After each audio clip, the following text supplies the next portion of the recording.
ಈ ಸಂಸ್ಕೃತಿಯಲ್ಲಿ ಯಾವ ದೇವರು, ದೇವತೆ, ದೇವತಾ ಮನುಷ್ಯ, ಅವತಾರ ಯಾವುದೂ ಕ್ರಿಟಿಸಿಸಮ್ಗೆ ಅತೀತ ಅಲ್ಲ.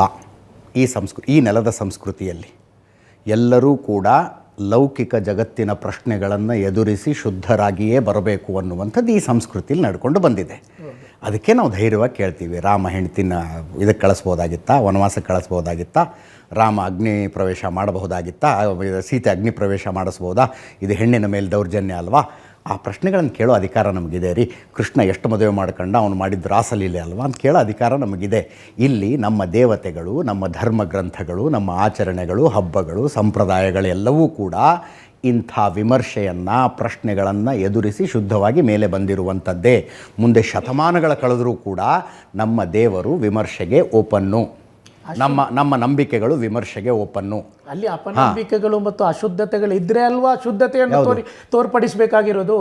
ಪ್ರವಾದಿ ಮೊಹಮ್ಮದ್ ಸಲ್ಲಲ್ಲಾಹು ಅಲೈಹಿ ವಸಲ್ಲಮರ ಬಗ್ಗೆ ಅಪನಂಬಿಕೆಗಳು ಮತ್ತು ಯಾವುದಾದ್ರೂ ಒಂದು ನೀವು ತೋರಿಸಿ ನನಗೆ. ನಾನೀಗ ಓಪನ್ ಆಗಿ ಮಾತಾಡ್ತಾ ಇದ್ದೀನಿ. ಯಾವುದಾದ್ರೂ ಒಂದು ಪ್ರವಾದಿ ಮೊಹಮ್ಮದ್ ಸಲ್ಲಲ್ಲಾಹು ಅಲೈಹಿ ವಸಲ್ಲಮರ ಬಗ್ಗೆ ಅಶುದ್ಧತೆ ಯಾವುದಾದ್ರೂ ಒಂದನ್ನು ತೋರಿಸಿದ್ರೆ ಮತ್ತೆ ಸರ್ಸಂಸಿಜುದಾನ್ ನಾನು ಅನಿಸ್ಕೋಬೇಕು.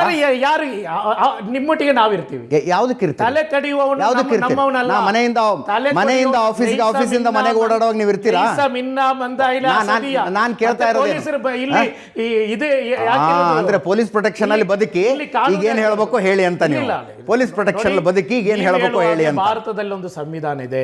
ಆ ಸಂವಿಧಾನದಲ್ಲಿ ಅಭಿವ್ಯಕ್ತಿ ಸ್ವಾತಂತ್ರ್ಯ ಇದೆ, ಮಾತನಾಡಲಿರುವಂತಹ ಸ್ವಾತಂತ್ರ್ಯ ಇದೆ. ಮಾತನಾಡಿದ ತಕ್ಷಣ ಅವರನ್ನು ಕಡಿತೀನಿ, ಬಡಿತೀನಿ ಅಂತ ಹೇಳಿದರೆ ಭಾರತ ಇದರಲ್ಲಿ ಕಾನೂನಲ್ಲಿ ಅದಕ್ಕೆ ಅವಕಾಶ. ನೂಪುರ್ ಶರ್ಮಾ ವಿರುದ್ಧ ಅಷ್ಟೆಲ್ಲ ನಡೀತಾ ಇದ್ದಾಗ ನೀವೇನ್ ಮಾಡಿದ್ರಿ? ಪ್ರತಿಭಟನೆ ರೀ, ಪ್ರತಿಭಟನೆ. ಏನ್ ಮಾಡಿದ್ರಿ? ಪ್ರತಿಭಟನೆ ನಡೀಲೇಬೇಕು. ಯಾಕೆ? ಪ್ರವಾದಿ ಮೊಹಮ್ಮದ್ ಸಲ್ಲಲ್ಲಾಹು ಅಲೈಹಿ ವಸಲ್ಲಂ ಸರ್ಸಂಸಿಜುದಾನ್ ಅನ್ನೋದನ್ನ ಪ್ರತಿಭಟನೆ ವಿರೋಧ ಮಾಡಿದೀವಲ್ಲ, ಅದನ್ನು ವಿರೋಧ ಮಾಡಿದ್ದು ಅದು ಬಿಡಿ.